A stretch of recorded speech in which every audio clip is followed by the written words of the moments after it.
Good evening and salutations, my bold and beautiful fans.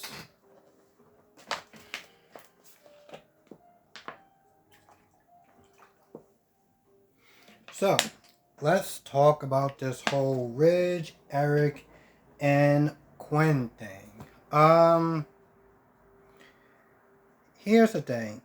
I've been reading the comments, and I understand that Eric was the one that orchestrated this whole thing. He I know some people are to saying like he pimped out his wife, but I don't see it that way. I mean, to be fair, I didn't initially watch when this whole thing started. Now I do understand that somebody wrote that he pretty much handed a note to Carter and was like, "All right, bro, it's your night." And I remember reading that comment today. I'm like, uh, what? But here's the truth of the matter. Watching this scene today, for me, I really felt the gravity of what this man is going through. What it generally comes down to, he's lonely. He is lonely. And, you know, Ridge, his heart is in the right place, okay? Like, this guy, you can tell when he loves with a passion. When he's angry, it's just as high, you know? He's pretty much telling, he's pretty much trying to kick out Quinn, and he's there saying she's a con artist, and, at one point he's all like, where's your dignity at? And I'm like, bro. I mean, this guy literally was there saying like he wants companionship. He wants companionship. Um, and he's tired of being alone. And he looks at Ridge and he's like, everyone left. All of y'all. Y'all just left. And I'm here in this big empty house by myself. Now, of course, the counter argument could be like, all right, like maybe you can sit there and start spending time together again. He doesn't have to be by himself. Somebody can be there for him. He does have family and friends that will sit there and be with him. He doesn't have to sit there and be 5 o'clock in the afternoon and he's just by himself. So I understand the counter arguments to that. But I kind of look at it even from Quinn's point of view. Quinn is all like, I love him and, he's a great person, this, that, and the third. And I'm like, okay, so you know what this man is going through. I mean, really? You gotta sleep with another man? Like, I'm sorry, but like, in some ways, I felt like if she really loved him, she wouldn't be doing this. Because how could you sit there and say that you love this person and in the same breath going out and being with somebody else? Like, just because he says it's okay, you can't be stupid. You can clearly see what is doing to this man. And for you to sit there and say, yeah, that's fine. I'll be with you, but I'm gonna like, no. I mean, I hate to sit there and say it, and that sounds kind of like a prison, but I'm like, yo, listen, if you're gonna sit there and choose to be with this man, and that means no sex, then that means exactly that. No sex. I mean, you love this guy, right? You're willing to do anything for him. So, listen, sex is not on the table. For anyone. The end. Again, I understand that, a lot of people are like, Eric was the one that proposed this idea and he really pushed them together and, he kind of really pushed this whole thing. I don't know. Maybe because of his age.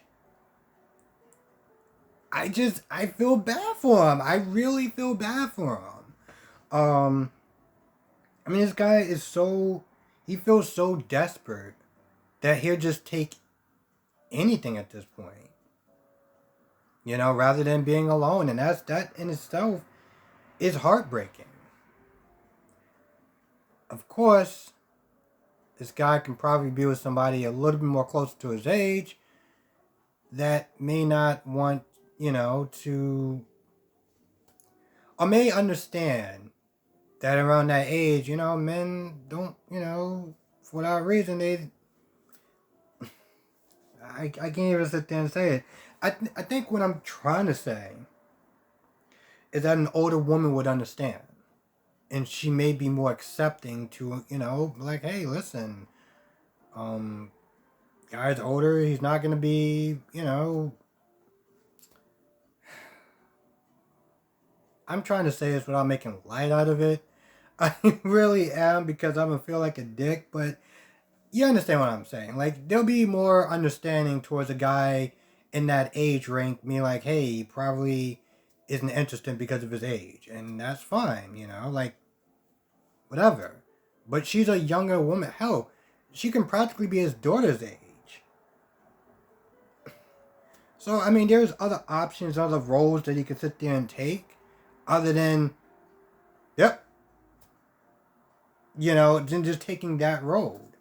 And, I mean, Ridge, bless this man's heart, being in the right, his heart is in the right place, but all he's doing is making an embarrassing conversation for his dad, making him defend his actions, and making him, here's the thing. And then again, it's like being with, being somebody's friend and knowing that they're in a really crappy relationship. And then them talking about it, saying the words out loud, feels real. And I don't think he wants to go through that. So, it took a minute for Brooke to actually understand and come to grips with the fact that that story's true. And Katie was like, yeah, I heard it from the source, from Eric. Again, I find it laughable and at the same time annoying that this woman is sitting there talking about, you're a cheater and you're doing this and you're doing that and you're breaking his heart. And it's like, sweetheart, really? Like, you really want to go there?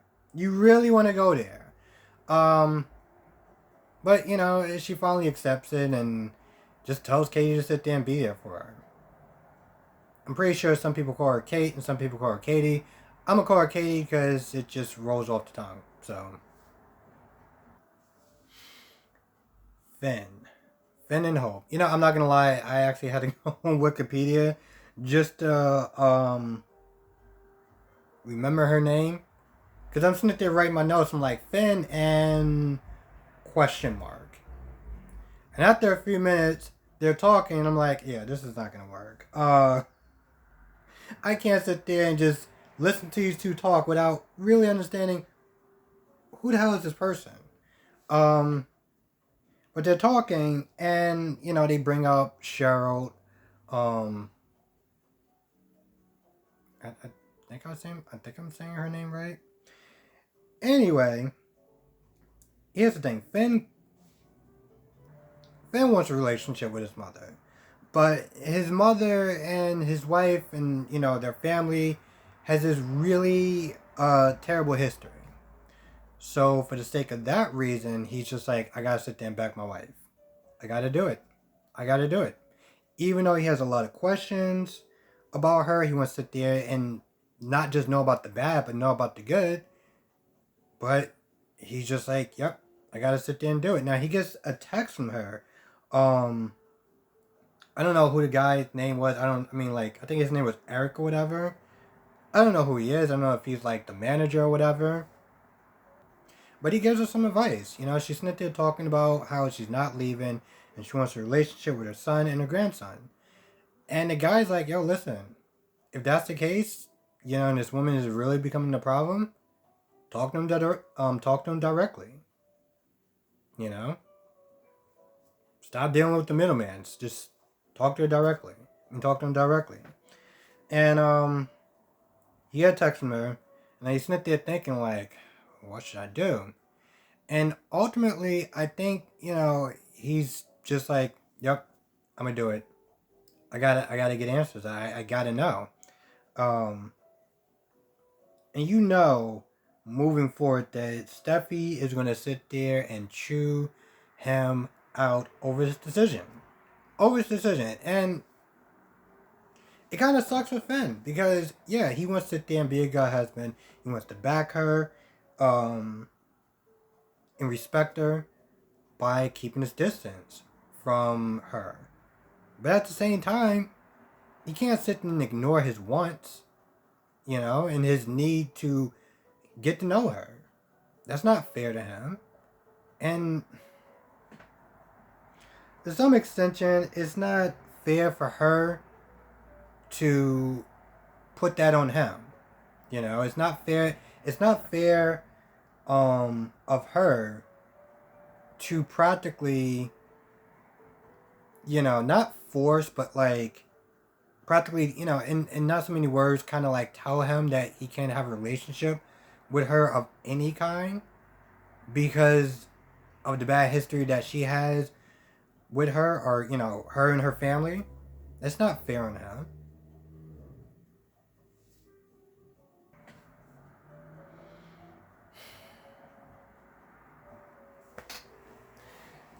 Another great episode, not gonna lie. Yeah, I don't really know what else to say about this episode. I think that's about it. If I missed anything, please write it down in the comment section below. With that being said, I'm gonna go. I want to thank everyone for watching. Be safe. Let me know what your thoughts are in the comment section below. Have a great weekend, and I will see you in the next video.